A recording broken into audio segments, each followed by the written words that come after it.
As co-founder and partner of Spartan Group, you've been at the forefront of investing and advising some of the most influential Web3 projects.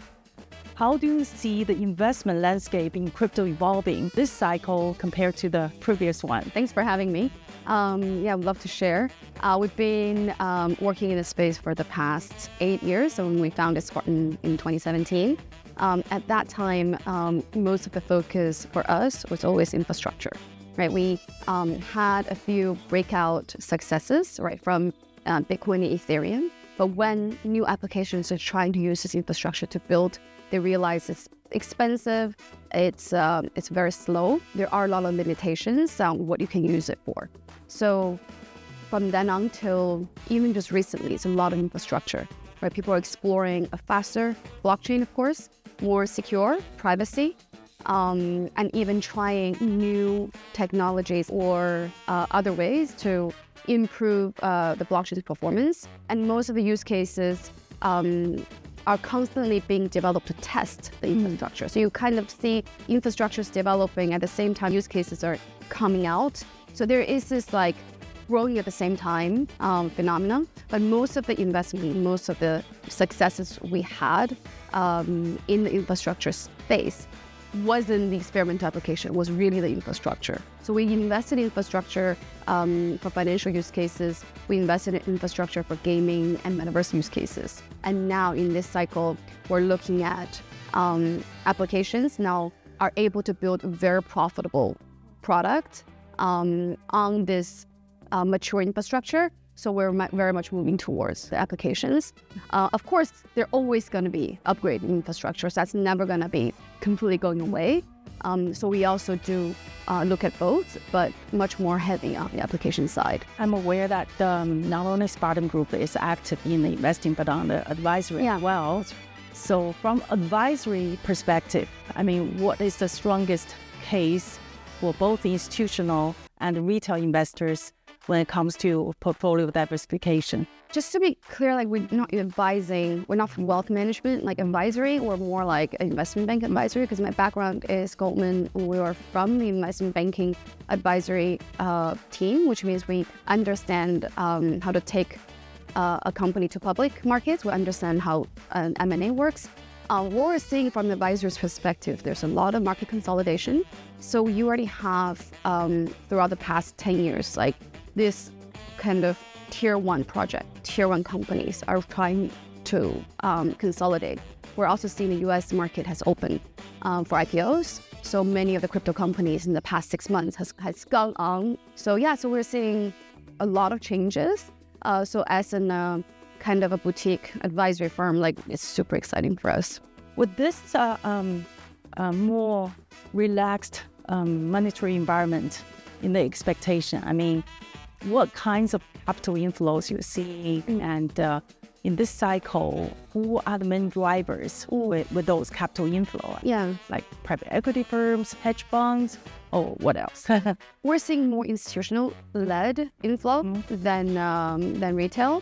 You're seeing like, strategy or micro-strategy, rebranded to strategies, design a product really good for investors who want to get exposure to Bitcoin, but don't want to necessarily buy ETF, but want to buy a leveraged kind of gain on Bitcoin.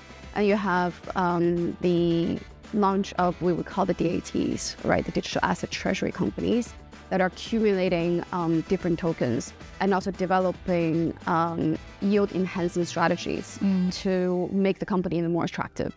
So these companies are being listed on the New York Stock Exchange or NASDAQ mostly, allow like a US retail to get access to the tokens without having to onboard into a crypto platform, or if they want a better product than ETF, they can also buy those. So you're seeing really a convergence of right now providing the best product for each pool of capital.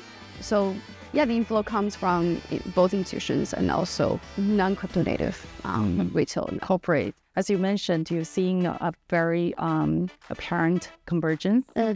So how does the mainstream adoption look like to you in the next 3 to 5 years? So I was just in New York and really wanted to kind of understand from the US perspective, because they turn around so quickly, right? From being hostile to crypto to like fully embracing it. It's quite interesting. Like, it's different mainstream or different traditional finance companies, right? They have a different angle. The asset managers are trying to figure out how they can tokenize their financial products to fit the needs of on-chain asset holders, right? So if I have stable coins, how do I get access to a yield product? If I have Bitcoin, can I get some yield from like lending it out? So there are firms that are designing products with a kind of on-chain characteristics in mind. So I think we're gonna have to let them make money, right? So the Wall Street kind of have to make money from the on-chain user base before they're like, okay, maybe we want more assets on chain. So I'm seeing a lot of that, especially coming from the US side. Not only putting, selling, giving you access to Bitcoin, Ethereum, also like trying to use the technology to provide access to stocks or other products. Yeah, this is US is definitely being more progressive and leading the innovation in that.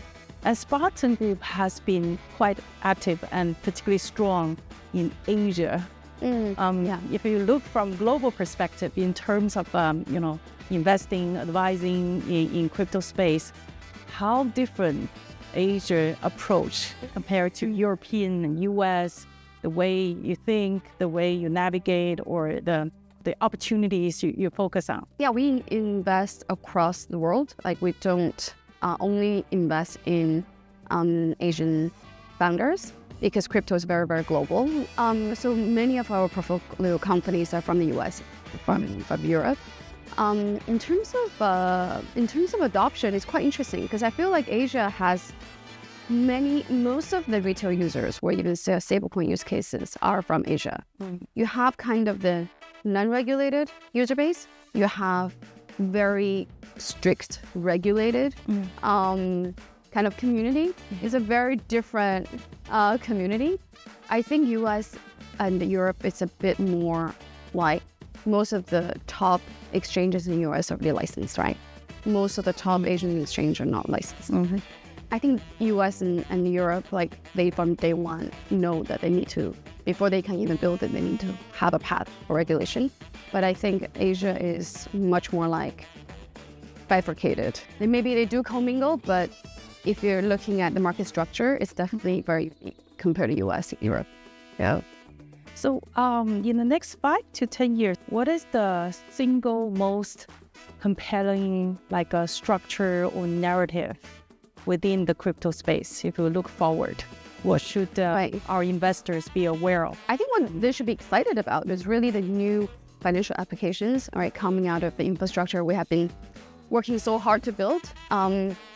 Financial innovations that are offering was much cheaper access, for payments, or for historically very expensive assets to financial products to buy, a much better product, right? If for a normal person to access a private wealth product, I mean, the threshold is so high, and the fees, right, banks charge is fair, right? So that fee is going to get massively compressed by opening up, right, this financial infrastructure and the products, and letting more people build, builders, right, to provide these financial services and products. I think we have to, of course, be aware of, for me, potential hacking risk. It's very, very detrimental, because you lose your principal. Of course, for normal users, right, don't leverage yourself too high. But in terms of investors, I think it's such an exciting time. You're finally no longer our pie in the sky idea, but you are actually building products and services and making a lot of money, and people want to use.